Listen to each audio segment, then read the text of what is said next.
కడప జిల్లా రాజంపేట మరియు నందలూరు మండలాల్లో అక్రమంగా తరలిస్తున్న ఎర్రచందనాన్ని పోలీసులు పట్టుకున్నారు. జిల్లా ఎస్పీ నచికేత్ విశ్వనాథ్ వెల్లడించిన వివరాల ప్రకారం మొత్తం 36 ఎర్రచందనం దొంగలను స్వాధీనం చేసుకుని 5 స్మగ్లర్లను అరెస్టు చేశారు.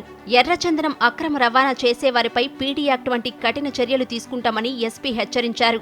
ఒక్కసారి ఈ నేరాల ఊబిలో కూరుకుంటే జీవితాంతం కోర్టుల చుట్టూ తిరుగుతూ బాధపడాల్సి వస్తుందని యువతకు హితవు పలికారు. జిల్లా వ్యాప్తంగా నిఘా పెంచామని, స్మగ్లింగ్ ముఠాల ఆట కట్టిస్తామని స్పష్టం చేశారు. పట్టుబడిన దొంగల విలువ బహిరంగ మార్కెట్లో భారీగా ఉంటుందని అంచనా వేస్తున్నారు. ఎవరైతే ఈ మిస్అడ్వెంచర్ చేస్తే వెంటనే మనం పట్టుకున్నాం.